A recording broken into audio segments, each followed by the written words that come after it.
Our Father, as we turn to your word this morning, we ask that by the power of your Spirit, you would speak to us.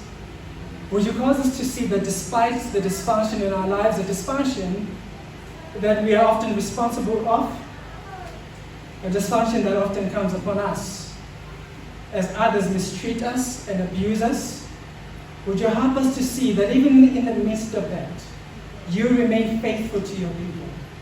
You continue to work in our lives to change us and to change our lives for the better. So won't you speak to us, we do pray. In Jesus' name, amen. Amen, amen indeed. Now, we all come from dysfunctional families. All of us.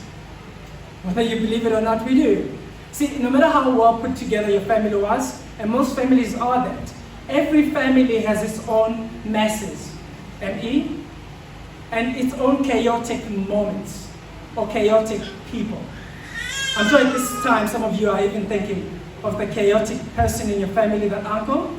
Every family has them. Chaotic moments or chaotic people. Actually, one author puts it this way. I love these words. He says this: family is like fudge. It is mostly sweet with a few nuts. And those few nuts are the moments, or even people in our own families. Every family, in one sense, has a sense of dysfunction about it, because that's what the story of humanity is like. And so as we look around, as we look at our own lives, that's what we see. We even see it, if it's not in our lives, we see it in our favorite TV shows, in our favorite plays, or even in our favorite books. I don't know if you remember Gypsy, Gypsy Rose, the musical play from the 1950s and 60s, with the mother, Mama Rose, who wants to make her daughter famous, but she actually vicariously lives through her, which causes a conflict in their relationship. If you don't remember that, perhaps you remember Dallas. Remember the show? With the Aaron family, with the two sons, J.R. and Bobby, who always had conflict. Or perhaps you can think of any Tyler Perry movie, which always displays a dysfunction within families. You see that all around you. But one of my favorites that I've watched recently, so we watch a lot of animation as a family because we have kids. Or well, at least that's what we tell people. We love animation. And one of those is a movie called Encanto that displays this very dysfunction in relationships. I'm not sure if you've heard of the movie Encanto. In the movie is about the Madrigal family. The Madrigal family, when you first meet them, is a family that looks well put together. They are perfect, wonderful, and even magical. I mean, a number of the people in the family have magical powers. And so the first time you meet them, everything seems well put together. But it doesn't take you too long to realize that there's something wrong here. First, I was hoping there would be a slide right behind me. First, there is Alma, who's the grandmother of the family, called Abuela. See, she lost her husband in a terrible time. And so for most of her life, she has been controlled by fear. And you know what that fear has done? It has made her someone who's domineering and manipulative. That's how she has related to her children.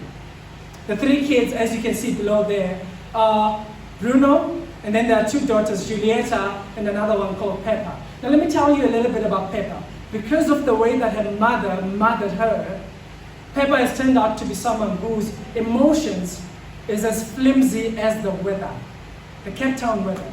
I mean, anything just gets to her. That's what she's like. And then there's Bruno, who although has good intentions for the family, see, he can predict the future, but he's afraid of saying what will be for the good of other people because he doesn't want to hurt them. He doesn't want to hurt them, so he's afraid of saying what will be for their good. And then there's Julieta. Julieta thinks or makes everything good with food. I don't know if you know people like that, who use food as medicine. That's what the mother is like. And this mother has three daughters. One of her daughters is actually named Isabella. She's the prettiest in the show, the prettiest, and everything she touches turns magical. She's the golden child of the family. But here's the one thing about her. Although she looks like the golden child of the family, deep down, she's miserable. Really miserable. And then there is, right between them, Louisa, who helps everyone in the city, walks around picking up things for people, picking up even donkeys to help people in the city. But deep down inside, she's cracking under the pressure of pleasing people. She's cracking from the pressure of expectations from other people. And then there is the last daughter, who is named Mirabelle, whom the show is centered around. Mirabelle is the black sheep of the family.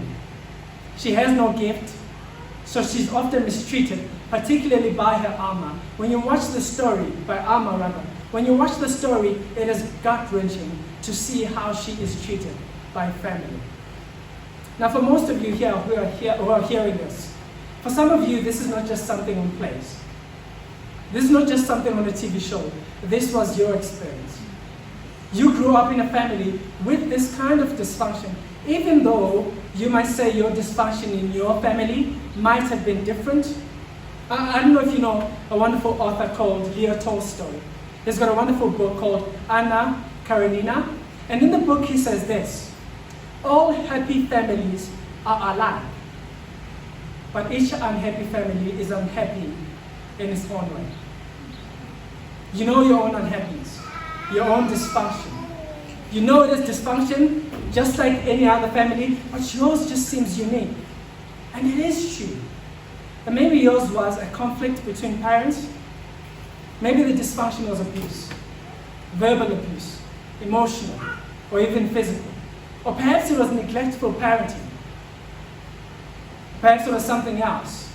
See, all of us have some form of dysfunction that we come with from our families. And I think for the most time, when we come to the story of the Bible, we think that the story of the Bible is a story that we cannot relate to. Because the Christian story is somehow a story that presents perfect people. That's what most of us often think.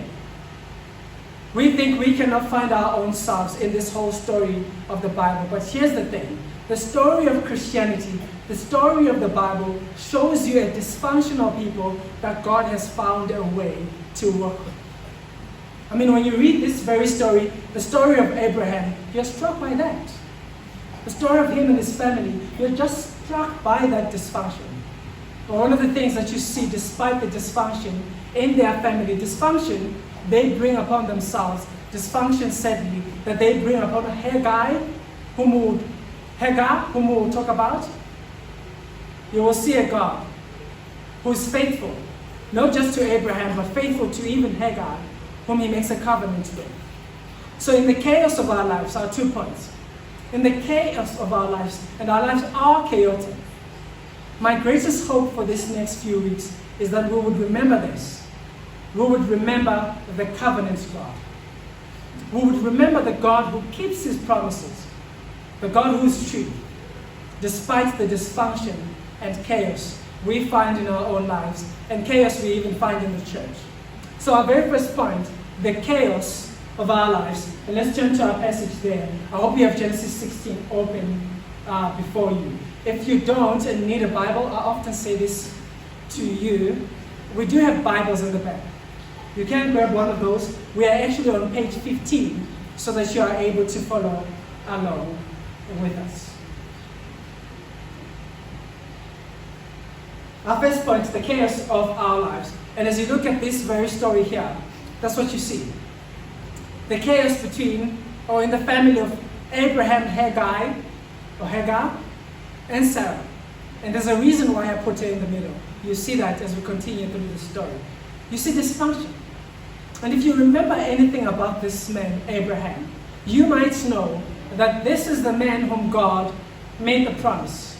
Do you remember that, Genesis 12? God makes a promise to this man to bless him, and that through his offspring, God would bless the world. This is the man we're thinking about, that we're looking at today. He has made a promise. God had made a promise to Abraham. But notice how our story begins in Genesis 16. It opens, if you like, with still a painful reminder that this promise has not yet come true. Genesis 16, verse 1. Listen to what it says. Now Sarai, if I say Sarah as we continue to talk, just go with me here. I understand the reason for the name change from Sarai to Sarah and Abram to Abraham. Now Sarah, Abram's wife, had borne him no children, but she had an Egyptian maidservant named Hagar. So she said to Abraham, "The Lord has kept me from having children. Go sleep with the maidservant. Perhaps I can build a family through her." Do you notice that after God had made a promise to this man, the painful reminder that they have now? Sarah is still infertile. She's barren. She's borne him no kids. And in a culture, if you know anything about this culture at the time, in a culture where a woman's value was often determined by having kids, imagine what her experience was like. Imagine what she felt like at this moment. God has made them a promise, but the promise has not yet come to be. You can imagine that her life would have not been easy. You can imagine the reproach from others, the reproach perhaps even from family. If you've spoken to people who've struggled to have kids, they might tell you that one of the lines they don't really like is people coming up to them and saying, so when are you going to have kids? Or very often you might have grandparents who say, "Will we die before you actually give us any grandchildren?" Now I'm not saying this was her experience, but likely that she experienced something of this sort. The struggle, chaos in her life, out of not being able to bear a child for Abraham. And in some families, you guys might know this, things even get hostile because the family feels like this woman is actually holding up our opportunity to continue the family name. So just imagine what she felt like at this moment, where she found herself. Now I'm not trying to excuse anything that she's about to do because she's about to make some bad decisions. But what you and I ought to remember is this. Sarah did not have the luxury of the entire story of the Bible that you and I have. She didn't. She did not always see God working even in her grief, even as we don't, while we have the whole story of the Bible. You and I have moments when we don't see God at work. God seems silent in our grief or in our difficult times. Imagine what she felt like at this very moment. She's not been able to bear a child for Abraham. And God had said, this is the promise of how they will be blessed. And so you can imagine that at this moment, she is thinking of a plan to come up with. Perhaps she's thinking to herself, she rationalizes that one, Abraham, God made this promise to you. God said he would give you an offspring. And so perhaps this offspring isn't meant to come through me. Perhaps it's the first thing she reasons. Two, maybe she thinks to herself, oh, we're getting old, and my biological clock is winding down if it has not stopped. Perhaps she's thinking that. Maybe there's another way we can do things here. And thirdly, besides, this plan that I'm about to share with you, Abraham, is something that is culturally accepted. It is something that was done at this time. That someone would find a surrogate, and the surrogate would often be their maid servant. So she comes to Abraham and gives him this very idea. And do you notice what happens in the text? Let's continue to read. Do you see what happened? Notice. Abraham agrees to what Sarai said. I was reading a journal article rather by a lady, and she says this. Yeah, it's right that he agreed to it.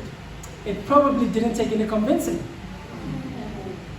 Sad view of men. But there it is. She convinces him. She convinces him to go and enter into Hagar, the new NIV says, or to go and be with her. Then they conceive. The plan has come out. It's worked. So everyone's happy. Right? No. They're not. They're not happy. Because what has happened is, in their impatience, they have taken things into their own hands instead of allowing God to continue to be in control. One author says it this way, I love these words. And these words apply to you and I as well. He says this, Satan works most powerfully when he can hijack our impatient desires for something that is truly good.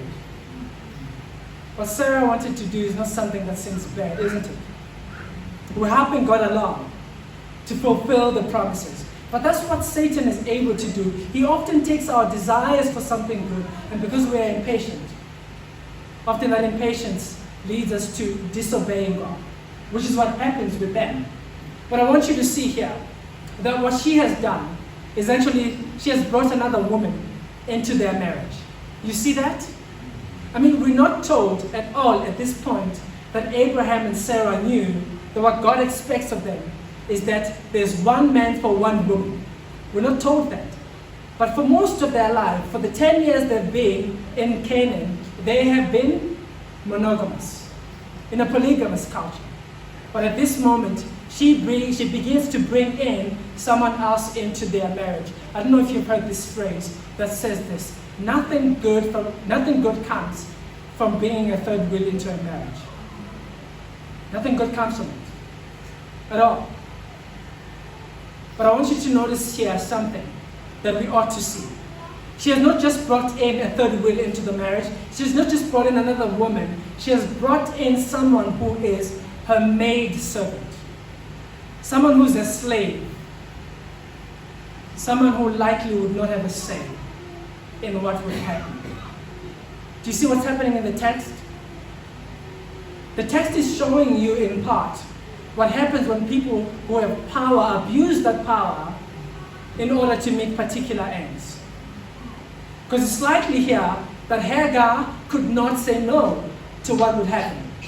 If you remember something, you remember that in the chapters leading before this, Abraham, when they get to Egypt, actually says Sarai is his sister, because he's afraid that this pretty woman might cause him issues while he is there.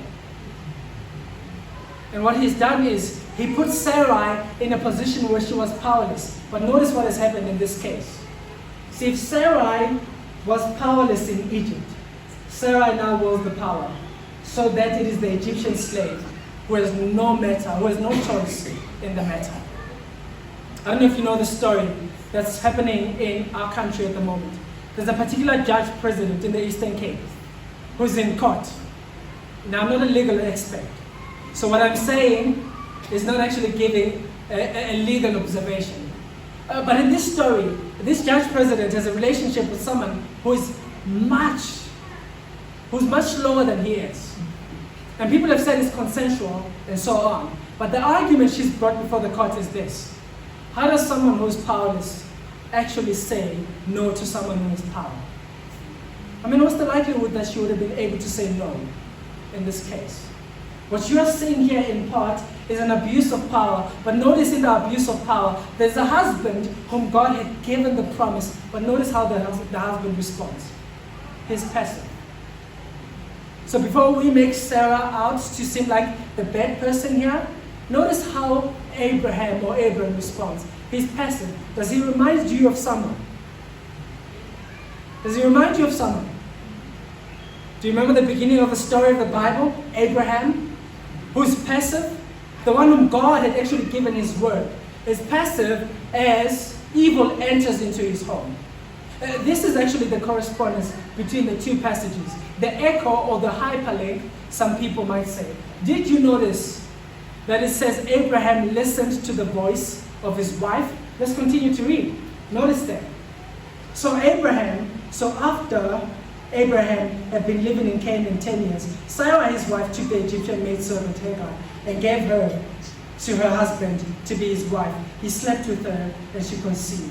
When she was pregnant, she began to despise him. Then Sarah said to Abraham, "You are responsible for the wrong, mother. I'm suffering. I put my servant in your arms. Now she is pregnant and she despises me.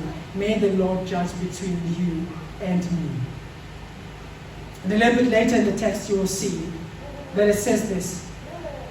It mentions the very idea that he listened to the voice of his wife, which is quite similar to what Abraham did in Genesis 3, verse 7. Adam listened to the voice of his wife. Something else that you see here is that in Genesis you are told that Eve took the fruit and she gave it to her husband. What did Sarah do? Notice in the text again. Read with me. Sarai, his wife, took the Egyptian maidservant, this is verse 3, Hagar, and gave her to her husband to be his wife. or his woman, because the word Isha could mean one of the two. Do you notice the correspondence between the two passages? It's there to show you that the way you should read this passage or think about it is in the same way that we think of what happened with Adam and Eve. Abraham is passive, not leading his family. There are echoes of Genesis 3 in this very passage here. And what we see is that the dysfunction they've brought upon their life is one that indeed is of their own doing. But two, for Hagar, she had no choice in this. She's a sufferer. And what's true of dysfunction in our life is that very often the dysfunction in our life comes because of the choices we make. But sometimes the dysfunction does come because you and I are sufferers, like Hagar, in this very passage. But what you ought to see in this passage as well is that the dysfunction does not stop with them. Did you notice what happens when we get to Genesis 21? Genesis 21, turn to that passage with me. We'll come back to these very passages a bit later. In Genesis 21, a young man called Isaac has been born to Sarah and Abraham. And when he has a festival that his father has organized for him, do you remember what Ishmael does? Did you see in the text what he does? He mocks Isaac. He mocks Isaac, and at that very point, Sarai sees what's happening and is moved by that and decides she has to do something about it. Now here's what's interesting in the text. Sarah is able to see how Ishmael is mistreating his son, but she's unable to see how she's been mistreating Hagar, his mother.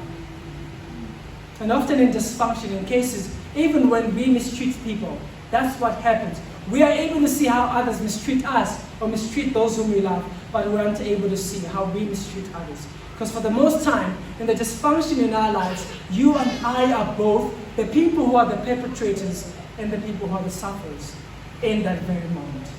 And in this text here, that's what you see. You see what happens when dysfunction ravages a family. At the very end, this is what she says to Abraham. Notice what she says, and it's very dismissive.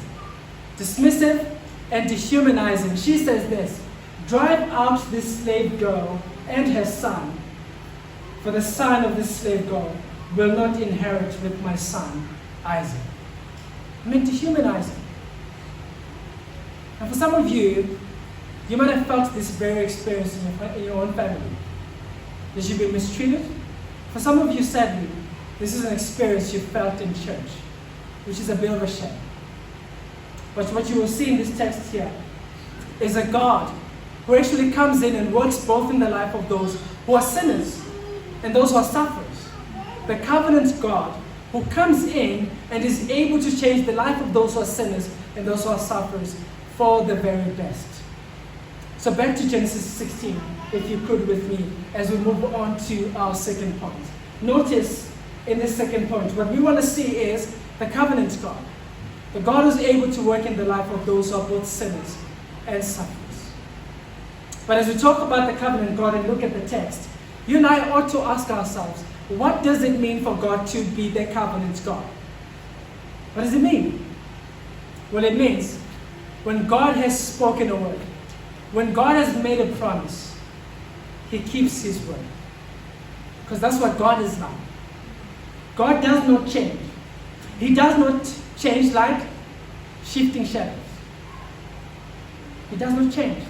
His word is true. When He has given His word, He keeps it. God never goes back on His word. And in this passage here, you will see that there are two people whom God has given His word. The very first one that all of us are familiar with is Abraham. God makes a covenant with him, a promise to him, that through him He will bless the world. And here's what you ought to see in this passage. Despite how broken Abraham is, yes, he's the man of faith.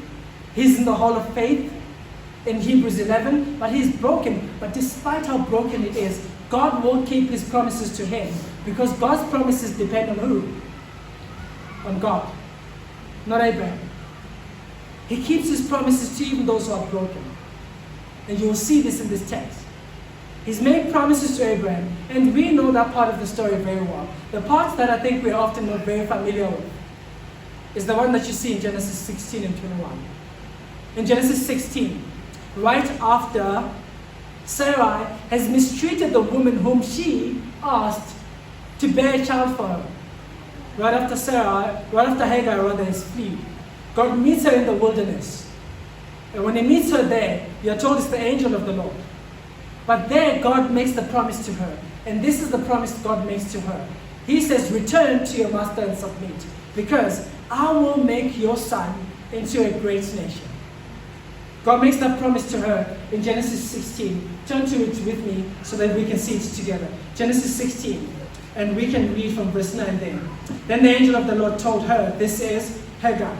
Go back to your mistress, your master, and submit to her. The angel added, I will increase your descendants, that they will be too numerous to count.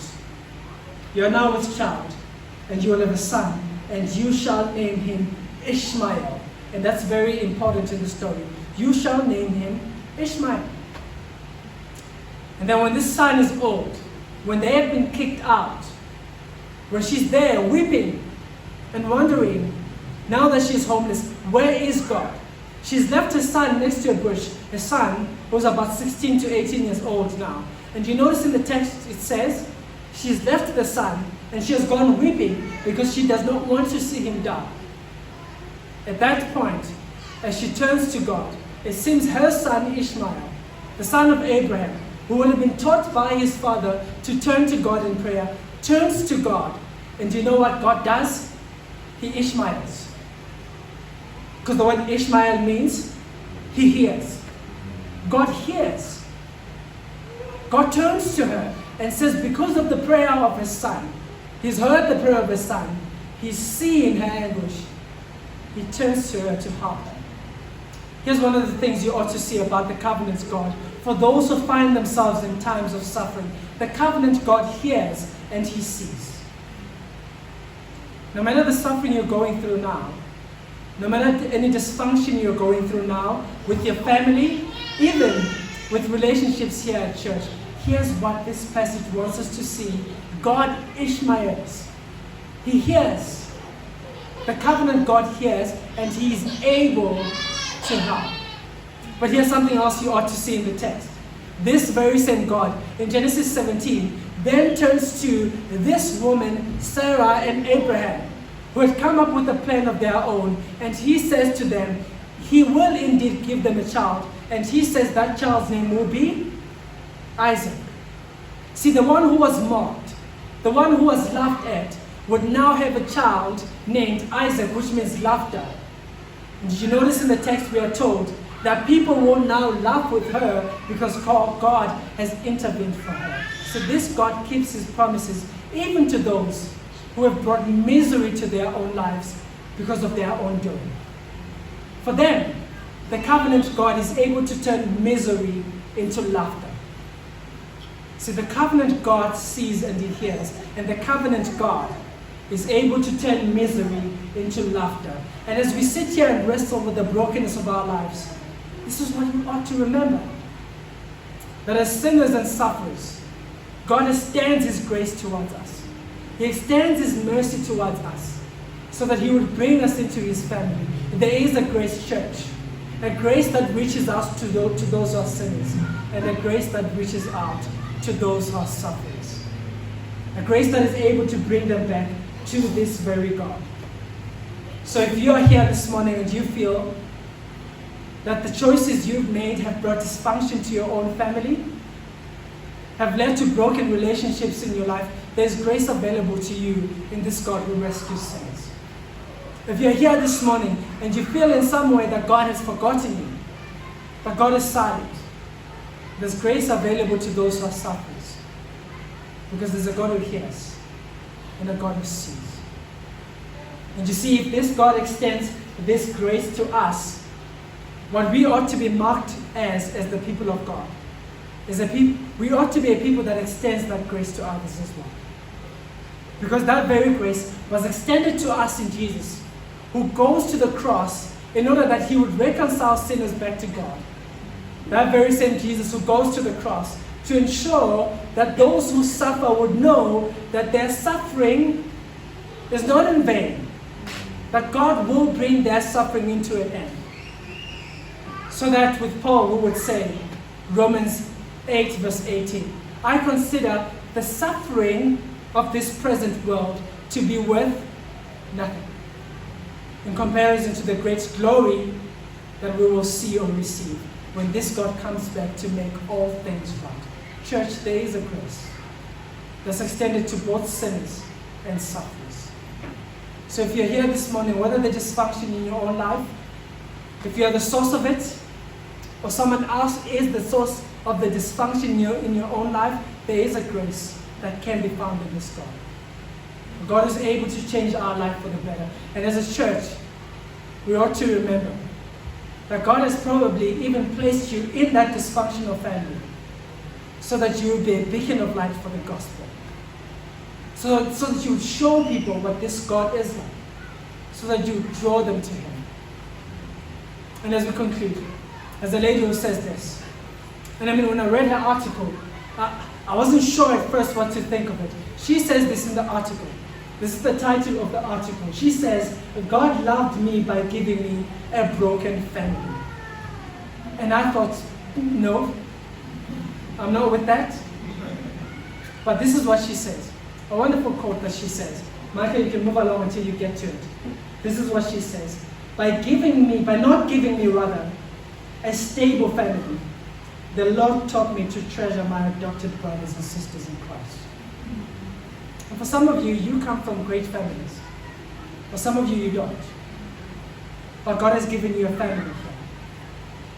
And we have our own dysfunctions, but because we have the gospel works in our own lives to change us for the better. So I do hope this morning that if you come from a broken family, that in this church, in the people of God, you will find a home. Because in this church, in the people of God, there is the covenant God who hears and sees. The covenant God who is able to turn misery into laughter and who is working in our own lives even now. Amen.